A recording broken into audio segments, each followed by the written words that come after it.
that the next session is based on the work of a former student of mine from many, many years ago when I wore short trousers and the world was in black and white. So Amanda is going to show us some clips. She's going to start off talking about her film. It's 6 or 7 minutes. We will then talk about it a bit, then to you, and then you can all go home. So let me start by asking you to welcome Amanda Rubin.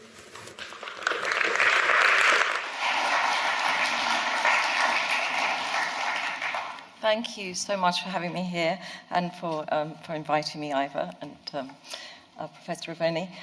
This is a film that I've been working on for 3 or 4 years now, and it's just a taster of it. It's what we call a sizzler or a taster in the industry, and you sort of raise the money and put something together and go out and try and get finance on the back of it. And it's also a sort of test of animation, as you can see the name. It's the Third Reich of Dreams, so making a film about dreams is quite difficult. And so we decided to try animation, and this was our first kind of attempt at an animation section and to be able to tell the protagonist's story as well with using archives. So it's not perfect, but it gives you a flavor of the story, and I can explain more afterwards. Can you just contextualize a little bit of what it's about? Of course, yes. As a title would suggest, the Third Reich of Dreams, it's a collection of dreams gathered in 1930s Germany by a journalist who was Jewish and thus banned from working. And the day after Hitler came to power, she had a very strange dream of being chased. And she woke up feeling really unnerved by this dream, which she relates in better detail than that. And she thought she must not be the only one having dreams like this. And she began to ask people in Germany, people that she could have contact with safely, because her position wasn't safe. No one was safe to ask things like that. So she asked Jewish people, non-Jewish people, everybody from doctors to lawyers to milkmen to maids. So across the whole strata of society in Berlin, and people who she could safely ask without being shocked to the authorities. And thus she gathered around 300 dreams and sent them out of Germany, wrote them in code, hid them, sent them out of Germany, and she escaped in 1939. So the dreams were collected just in that short 6 years before Germany went to war and the Holocaust began, but at a time when society was changing radically. So it's about what happened in the minds and the imaginations of people while they were sleeping and trying to process what was happening on their streets. And she eventually wrote a book in the 60s called The Third Reich of Dreams, which I found during lockdown. And so this is will hopefully be a film about her and her journey from Weimar, Germany, from the sort of craziness of a very sort of liberal society that she lived in the 20s through the 30s, escape to New York, and a kind of reinvention of herself and finding her voice in the 1960s again when she published the book. So this is a little snippet of that.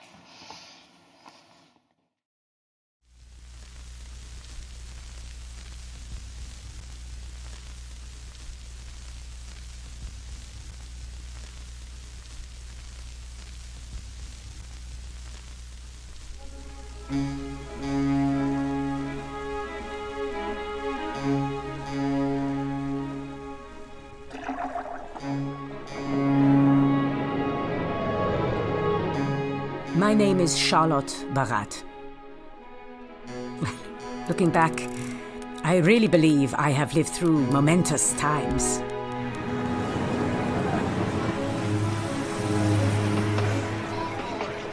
It was the roaring 20s. I was working as a journalist and I loved mixing with the loudmouth literati. We became this whole group of communists. I grew up in an assimilated generation. As a Jew, I noticed no difference between myself and others.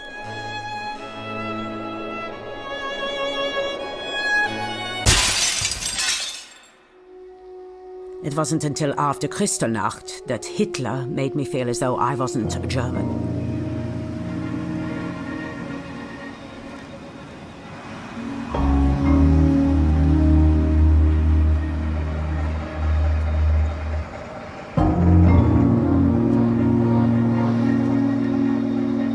I think it was the third day after Hitler seized power, somebody told me a dream, which perfectly captured the loss of identity, breaking of will, total subjugation.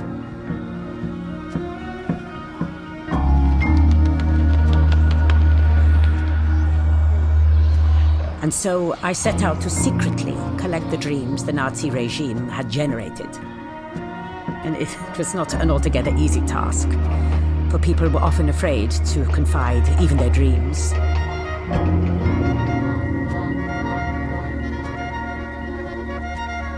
I asked a dressmaker, a neighbor, an aunt, milkman, friends. But my most important helper was a doctor who looked after a wide circle of patients and could ask them questions safely. When writing the dreams down, I would write them in code, calling the party family, and Hitler, Goering and Goebbels, Uncle Hans, Uncle Gustav and Uncle Gerhard. I hid them in the spines of books and sent each book to a different address abroad, and I collect them again later on.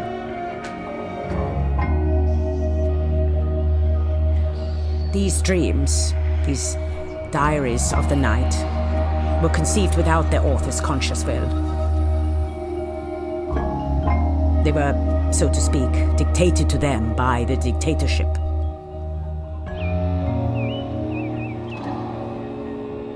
There was one young woman I met in secret in a local park.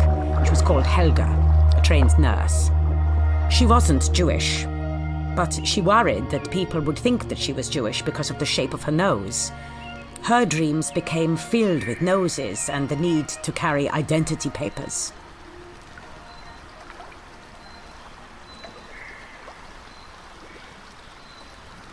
A peaceful family outing.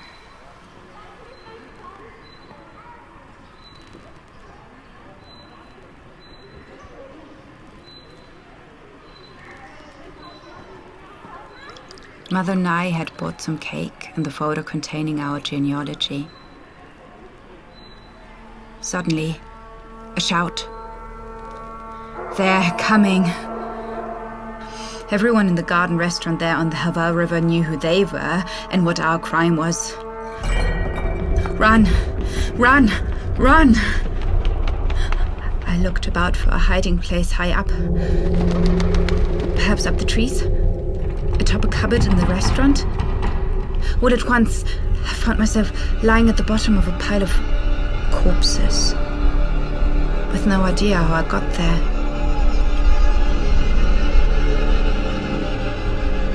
At least I had a good hiding place.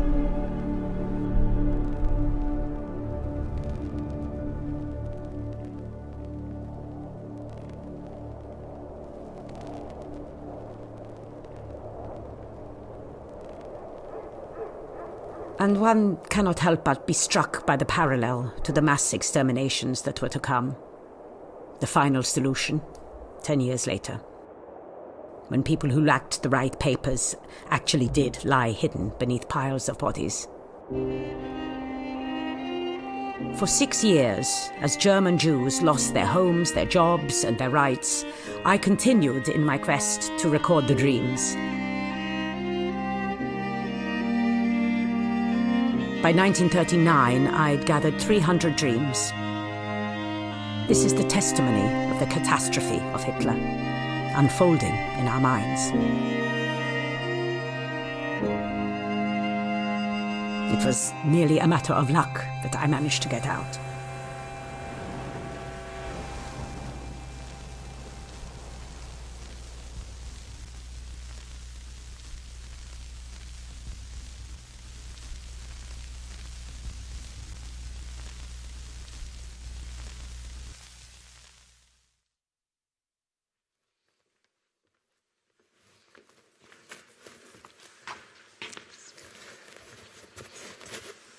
Right, I clapped too soon. Thank you. That was fantastic. I hope you found it as intriguing and as beautiful in a bizarre way. But just to start with, Amanda,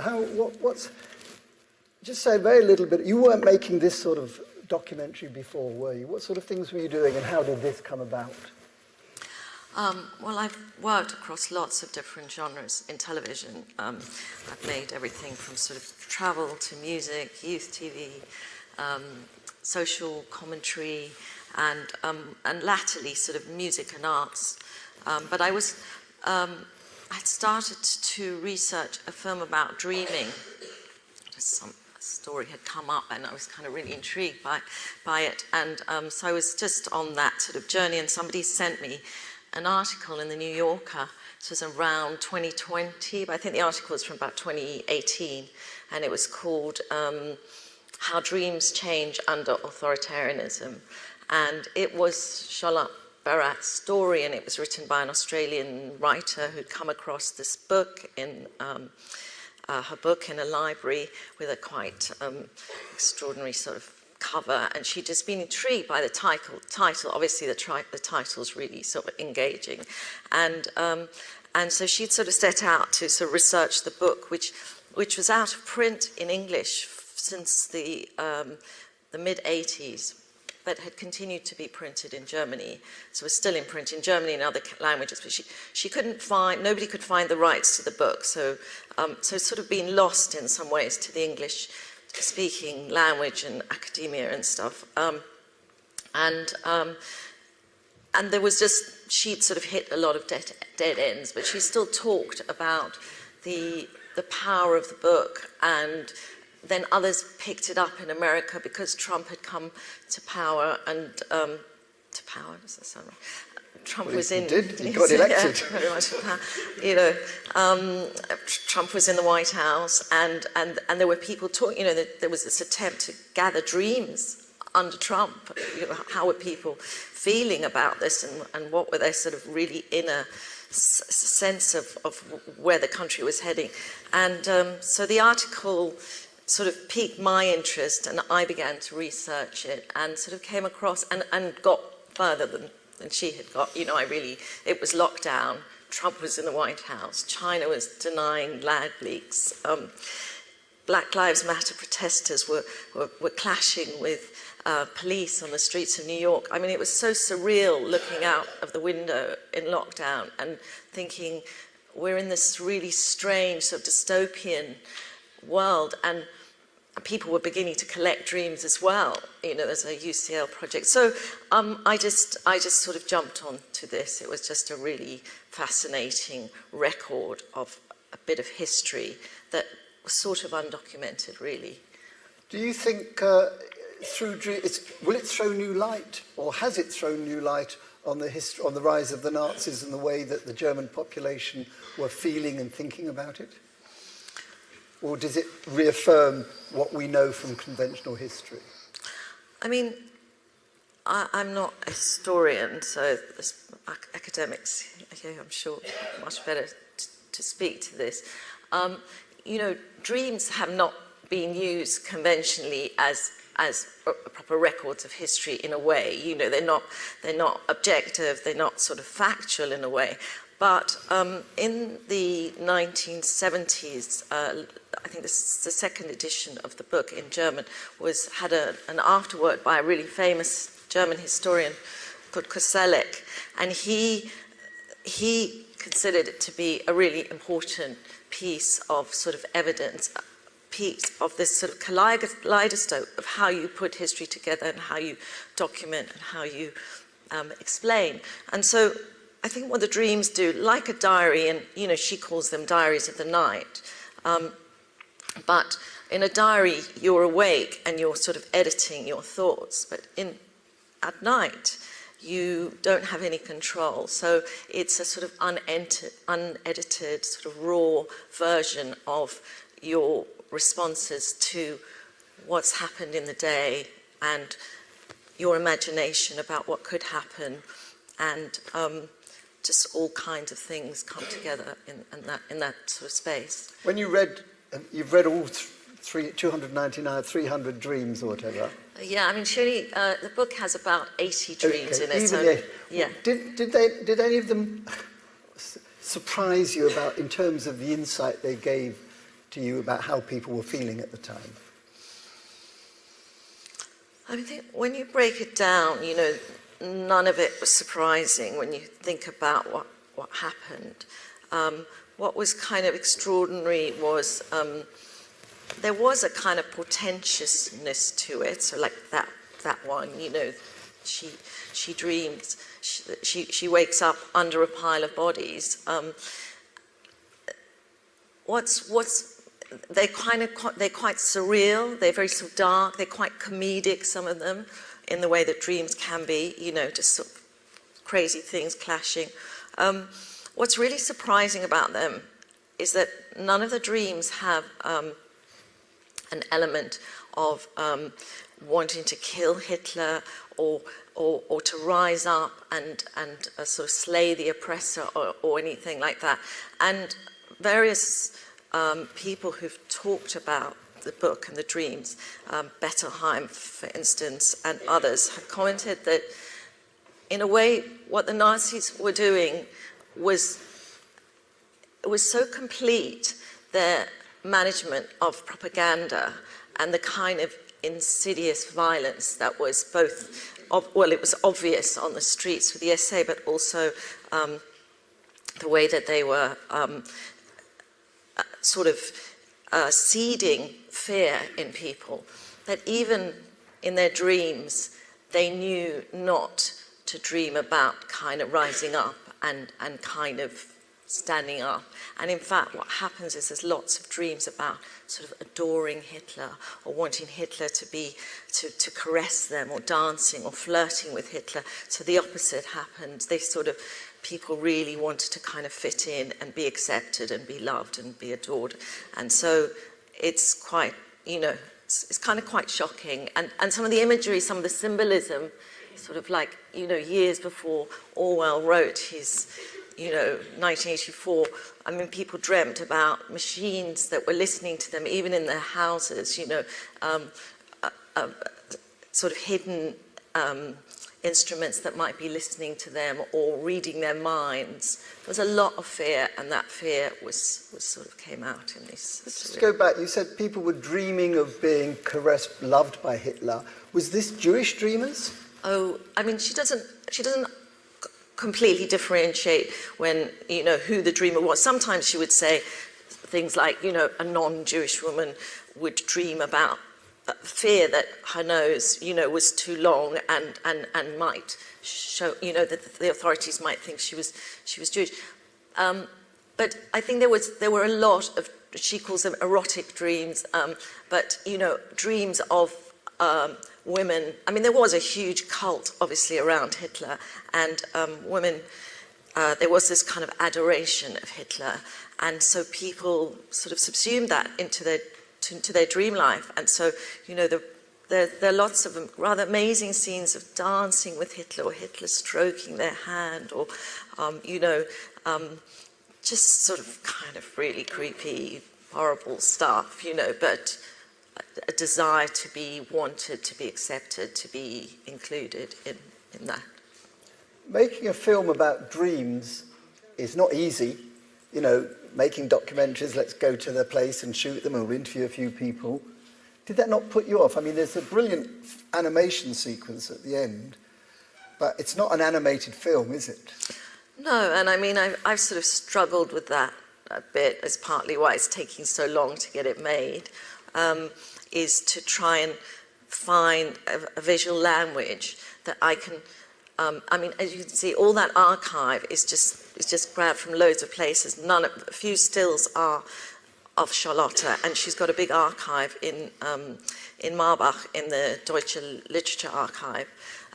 So there are lots of photographs I can use, particularly the early years and later. She's friends with Hannah Arendt. There's all sorts of New York amazingness that, you know, I'm trying to bring out.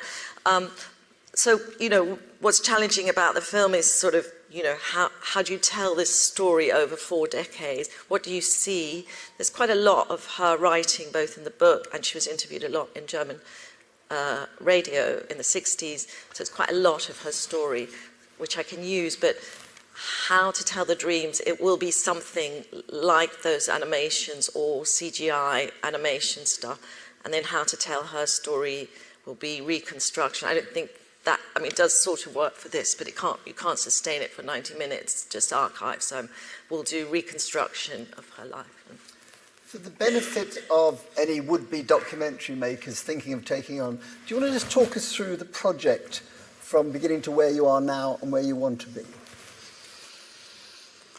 So I've sort of spent 3 or so years researching, just following up leads, just trying to kind of gather as much information about her life, finding relatives in New York, finding people who knew her, who's still alive, her archive. I mean, mostly sort of self-funded as well, you know, just spending long hours. I know, you know, a lot of fun and kind of brilliant. Just met some amazing academics and others who've helped to sort of inform that journey. And so you sort of get to a point where you think, I've got enough here, and you write a proposal, and you put that out. And I've had a production company sort of be on this journey with me. They like the idea and they've helped me to develop it. And then you start looking for funds so that you can make that. That costs quite a bit of money, even though it doesn't look like it, but it actually does cost a lot. Oh, it looks very good. Thanks. But, and so then you go out and you're sending that out, you're sending to various funds who might support it, and looking for backers, you know, TV companies, European TV companies, American TV companies. So far, we've had funding from one American organization, Jewish Story Partners, which is part Spielberg funded, and then the Claims Conference, which is a restitution fund. The Claims Conference, just explain what it is. The Claims Conference is, again, other people here are better. It's an organisation that seeks to return, if you like, to Jewish families, or to compensate Jewish families their losses suffered as a result of the Nazi regime in Europe. Yeah, and they have an education fund, and they fund films for that reason. And so we've been really, you know, lucky and privileged and honoured to have been granted, or this is now the second grant from them. And so that's where I'm at. That's where I'm always at, looking for the money to make. And have you been going to what you might call commercial, big, you know, Disney Plus or Apple or whatever, to try and get funding from them? We have sort of stopped short of sort of the Netflixes and Apples at the moment. We sort of know what they're going to say at this stage, but we are hopefully, possibly just about to sign a co-production deal with a pretty big production company, US, UK joint venture, and if they come on board, we'll get a big writer on, hopefully, and sort of craft the story, her story, and then develop it further, and then go, you know, wherever anybody thinks, Apple or whoever. You mentioned right at the beginning this notion of dreams as a source of how people are feeling about their own society, where it's going. What are the parallels that you can see? At the moment with now? Yeah. I mean, is it a constant, I mean, has anybody written about this? Charlotte was writing about it in the 30s in Germany. Were there people writing about, researching this before her? I mean, dream history is a huge sort of topic. There's lots of discussion about dreams, and people have been telling each other their dreams and collecting dreams for forever, and sharing their dreams. And in the 1800s, I think, dreams were even used as a testimony and as evidence in court cases or hearings among sort of mining communities. People might have talked about the prophecy that they had in a dream that a mining accident might happen. So dreams have always been, obviously Freud wrote about dreams and dream interpretation as the royal road to the unconscious. So lots of talk about dream theory. What's really amazing about this is it's a very complete collection at a particular time in history that we know and understand what happened after. So the dreamers didn't know what was going to happen. So there's this kind of completeness about it. We have a sense now of what a selection of people were dreaming, and then what actually happened. And does it tell us anything about the Holocaust that we weren't aware of before? Or the build-up to the Holocaust anyway? I think it tells it in a slightly different way. I mean, there's in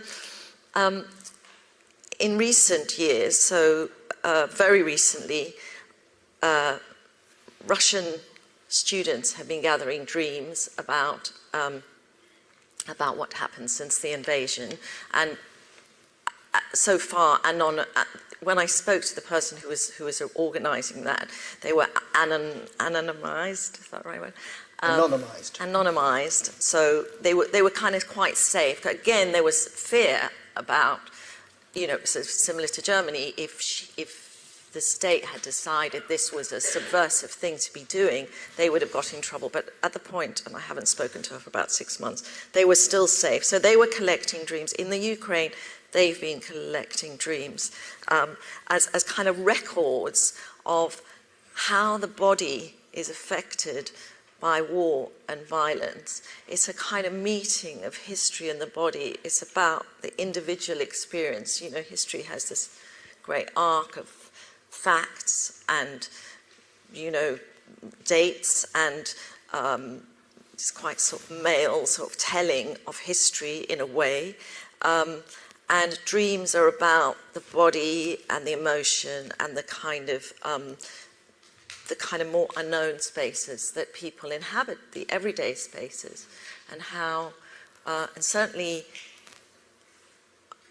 in the 1930s, you had this, it wasn't just sudden, you didn't just go from Hitler, coming to being elected to war. There were these 6 years of this slow normalizing of this erosion. Someone mentioned how fragile our freedoms are, and I got this quote from there's the book that just won the Booker Prize, Prophet's Song. I just was really struck by this quote where he says, history is a silent record of people who did not know when to leave, and later he says history is a silent record of people who could not leave. If people knew in 1933 or 4 or 5, and those who did, those who sensed, they got out. But Charlotta, for instance, didn't leave. She couldn't leave. She thought she was German. And so the fragility of all our freedoms, I think, we just don't kind of know what's around the corner. We sit, trying to hold this space of freedom and respecting the other and all those things that we value, but stuff can turn very quickly. Well, it feels very fragile at the moment. Let me just finally ask you, when will we see it? Oh, well, I mean,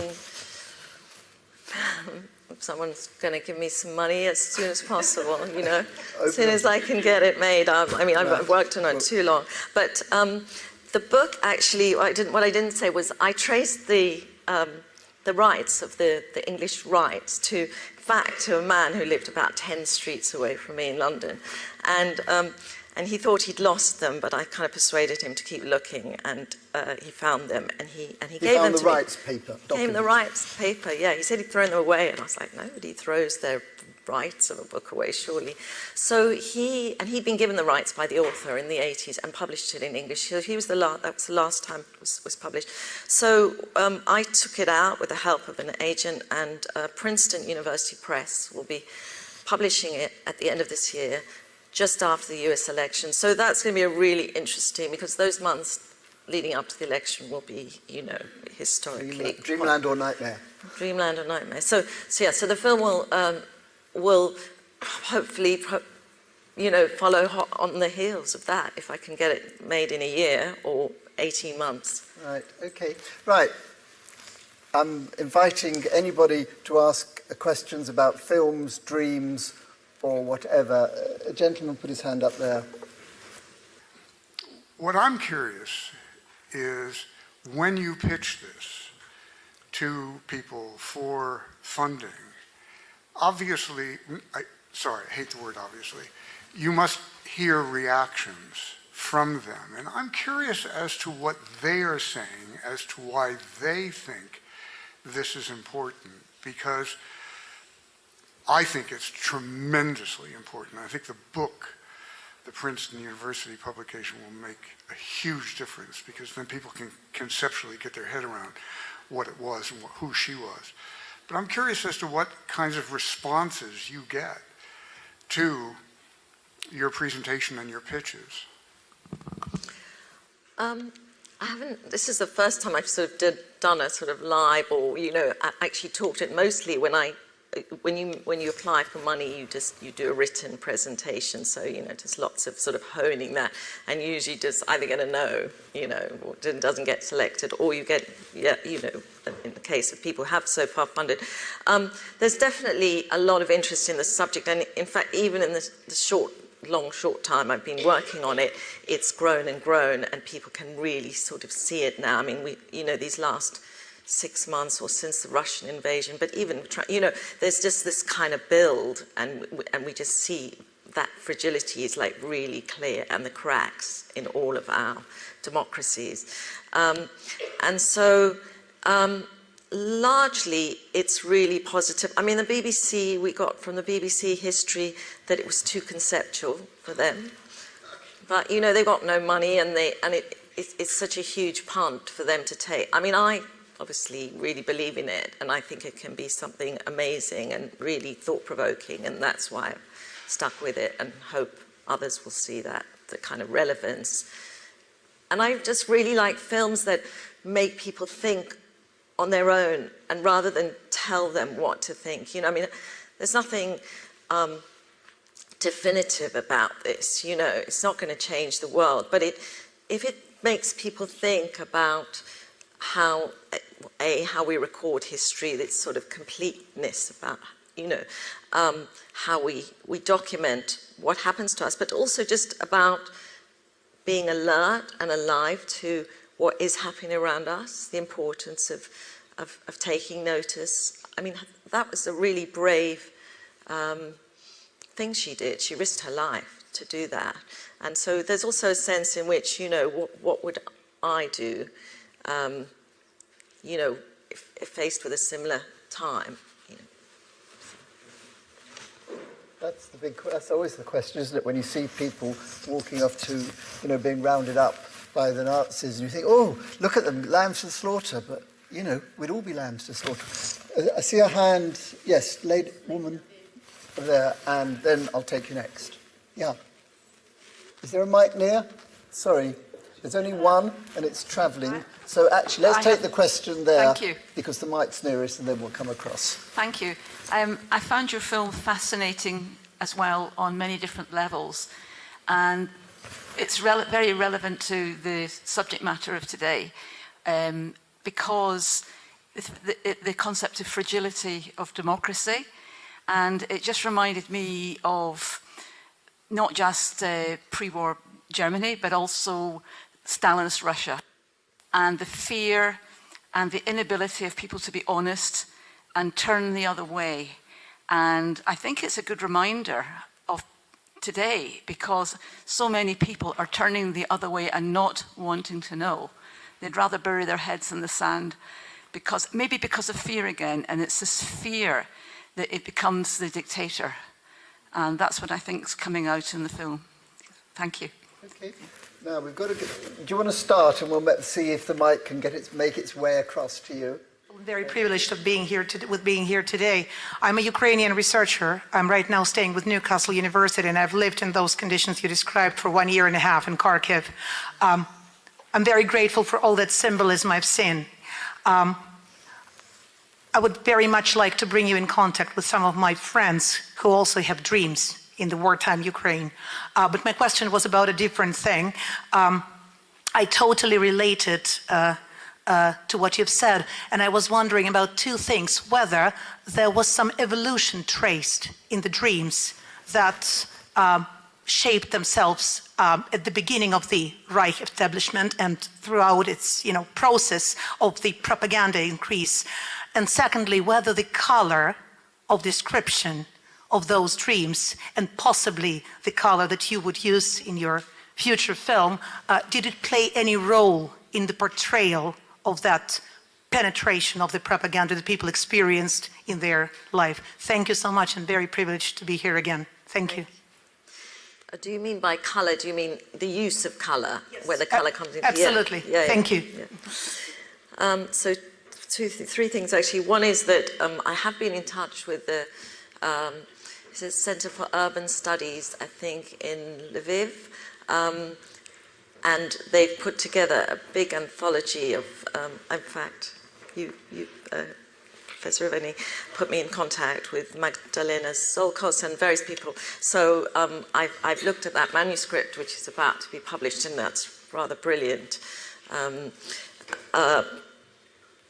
Piece of documentation which explains the war through this other sort of lens, really. So that's been really fascinating.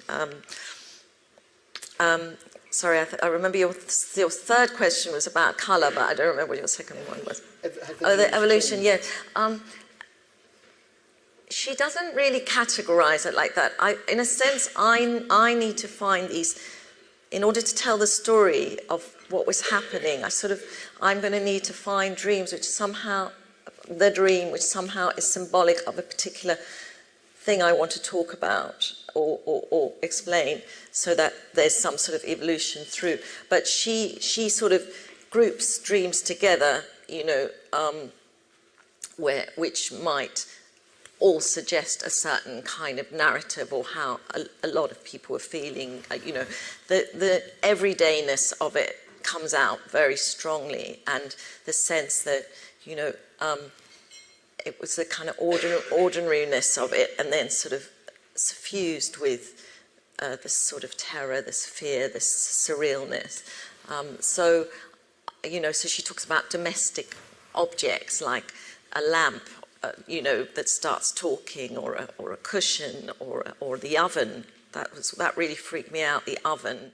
Somebody sent me an essay about Kubrick and how Stanley Kubrick, the filmmaker, used theory of colour a lot. I don't know if you've read this Eisenstein, Russian filmmaker, and so if you will go back and watch The Shining, the way he used yellow and blue, they were all symbolic, and so I've started to try and build colour into, and there will need to be colour, and Jonathan Glazer's film Zone of Interest, which I don't know how many of you have seen yet, but it's a really supposed to be an incredible film, all shot in sort of hyper colour. Just to say, this is a film about a family who growing up next door to Auschwitz. He works there. The commandant. The commandant's about his family, and it's nominated for the Oscars, but is a really very interesting film. And so what he said, I've got a quote from him here, actually, somewhere. He says, this film is about now. It was set in the 1940s, but it's about now, and that's why he's shot it in colour and in a kind of hyper realness.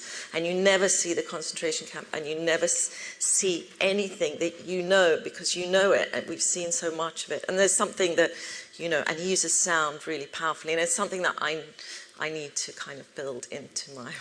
I don't know if I'll make a film like Jonathan Glazer that can makes films, but that sort of sense of making the unknown known, and also just situating stuff now and in colour. So it's not just about the past; it's really about the present. Do we dream in colour or do we dream in black and white? I'm never sure. Anyway, any more questions? I'd love to see. I can see a hand there. And one later on. Can you get the mic to the... Can you see where I'm pointing? Yes. Oh, so your colleague's got it. Thanks. Hello. Obviously, firstly, huge privilege to watch the film. The pre-screening of it. Found it really interesting because I think for a lot of the films that kind of cover this era of history, a lot of it focuses on the kind of objective, the truth of what happened, and kind of are like retellings, in a sense, of the stories and the facts, the events, the happenings, the people involved. And this film really sort of, I feel like, deviates from that quite a bit, in that it focuses on the emotional aspect, the psychological and the cultural aspect of it. And that's something that's really sort of both underappreciated and not covered a lot in history. Like, for example, you look at Wikipedia pages about like historical topics and you see lots and paragraphs and paragraphs of description of what happened. You don't see much of the reaction, what the contemporary people in those societies thought about the things they were living through. So I was just wondering, was that like a really fascinating thing to dive into the emotional, the subjective aspect of history? Yeah. Interesting question. Yeah, 100%. I mean, I've just finished a bit late. It was sort of on my reading list whenever I studied at university, was Hannah Arendt's The Origins of Totalitarianism. I just finished it. It's taken me about 45 years. But in a way, it's like a chapter that's not in that book. This is about the sort of psychological, exactly, that's the right word, this sort of the psychology. I mean, she does go into propaganda a little bit, but essentially, this is the bit that's sort of missed out, really, about the lived experience, the body, the kind of psyche, the unconscious, which is a sort of Freudian term, and how we process, how we live these awful experiences of war and violence. So yeah, thank you for that. I mean, one other thing I'd forgotten to say, and I really wanted to bring, was that the other thing that really attracted me, this story, was that it's a woman's story, and that, history, literally his story is has often been told about men's lives by men. And the fact that she was this really liberated, independent thinker and writer in the 20s, she was living this incredible Berlin life. And that was all cut short by the Nazis. And, she became a hairdresser in New York. She washed and dyed the hair of her fellow intellectual emigre and artist emigres. Her flat was like it was a hair salon, but it was like a literary salon. They'd all come together and share their stories, including Arendt. And then finally she finds her voice again writing this book, and so I really like that arc, but also that sense of a woman's story. Women's stories have been sort of airbrushed from history, and it's important to me, and trying to amass a team. I mean, that was produced by a woman, edited by a woman, the animator's a woman, so I'm trying to gather lots of female talent to make it. Okay. There's a question here. Yeah, got it. And here comes the mic. Thank you very much. A really fascinating film, and full of interest. My question, I think, may be a bit like the last questioner's question. I was struck by the German historian who you spoke to, or who had written an afterword saying this was a real contribution to history. I suppose my question is that any contribution to history, of course, it depends on the selectivity of the person amassing the evidence. And when you have a single collector of dreams or of anything else, the question of collector bias must arise. I thought, at the beginning when you spoke, for instance, that we were going to hear about anxiety dreams mainly, but then you brought in the fact that there were other dreams, almost erotic dreams of wishing to be near Hitler or stroke his hand. Does the question of collector bias worry you at all, or do you simply take the view that one has to accept what this particular collector has left and work with it as such? I mean, yeah, you know, when I spoke to Magdalena, who's been collating this Ukrainian book, she was saying that she advises her students not to sort of stay away from dreams because it's really hard to get that funded in a academic context. You know, it's quite hard, I think, to justify it as in a sort of hard fact sort of way. But I sort of take, I suppose, a more artistic approach to it, that actually it gives us kind of really incredible sort of insight. It helps us to sort of feel and connect. And, you know, the horror, the anxiety, the humiliation, the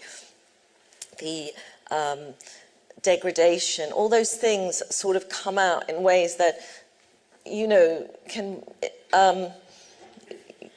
it's like poetry or something, you know. And that's what, you know, the other thing is that at this time in history, you had Freud writing about dreams and Jung. You had the surrealists sort of bringing out their most interesting work. You had the expressionists and the, you know, the artists and the poets and all, you know, post World War I and the sort of horror. And you also had psychoanalysis. So it's this really interesting fusing of a time. And so I can't be definitive. I'd never be able to say, you know, and maybe that's what BBC History thinks. It's too abstract. But to me, you know, it's a really interesting place, actually, of where these things come together. So. Okay. In case am I not missing? Oh, down there, not on this, please. Mic coming down.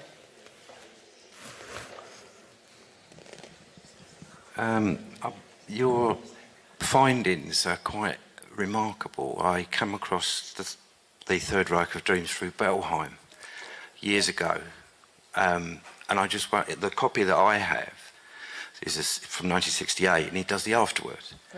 And I'll try and paraphrase a bit because there's a lot of psychological description in there, but he basically talks about anxiety, pathological anxiety, collective anxiety for an entire population. And he goes into it very eruditely, better than I actually can. But essentially it boils down to one thing. You're paralysed, your submission and your self-assertion gets paralysed to the point where there's only submission left, which comes out in a lot of the dreams, and it's in the book itself, the actual book itself. But I just wondered, you obviously there's funding issues as well, but you seem to hint at how am I going to go forward away from how you're producing this. The thing that he nails down in his Bettelheim, that is it's a Hansel and Gretel story for both the Nazis and the people in the concentration camps. And that thing about the oven is like, well, it's got a very different context that we know from our privileged position. And I just wondered if when you thought about the oven, whether you picked up on the Hansel and Gretel thing that he alludes to in his afterword. You know, it's just it's a way forward. As a writer, it's good to get past roadblocks. Can you elaborate on the Hansel and Gretel theme? I mean, we know the story, but I'm not quite sure how it relates to this. Okay, well, again, but you said it's there in the Bettelheim. It's an infantilization of an entire population. So everyone knows the story of the sister and brother told not to go in the woods. They go in the woods. Leave a trail. They forget to leave a trail. Find a candy house, they go in the candy house. And at that point, the story splits into two versions. There's one where the witch or the demon gets thrown into the oven.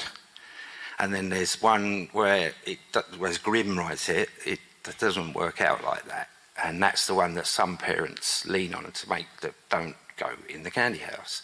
So the irony is that we've got this massive symbol, the oven, which means even the Holocaust word, the burnt offering, which goes both ways, because it can be done honourably and it can certainly be done dishonourably.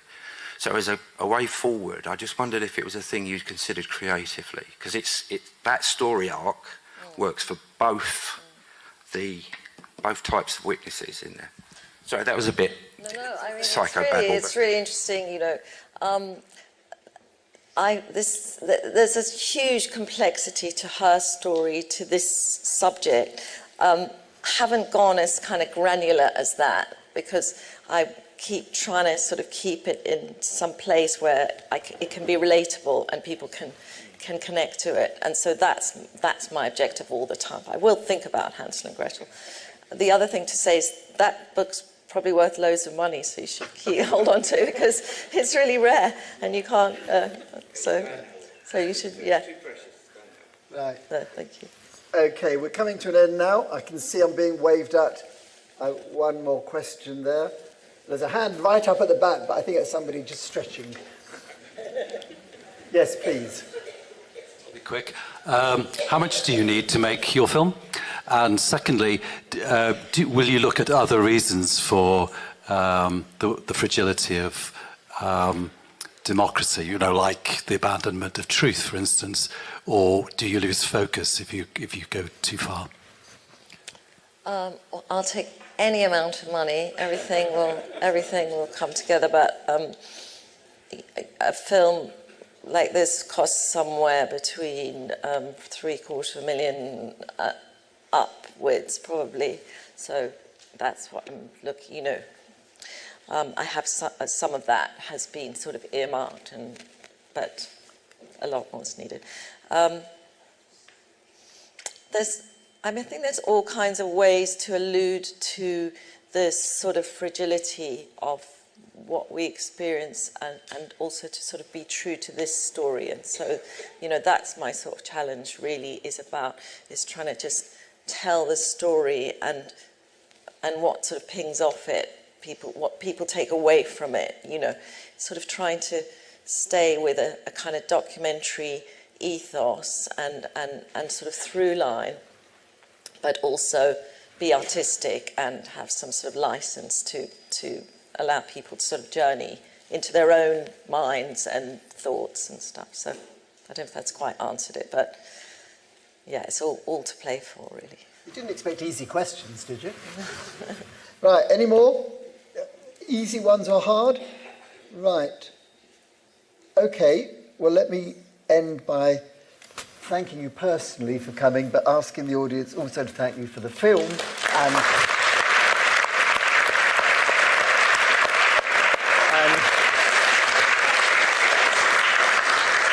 on behalf of the university, thank you for coming to Holocaust Memorial Day, which will be repeated next year, and I hope you will be interested to return. So thank you very much.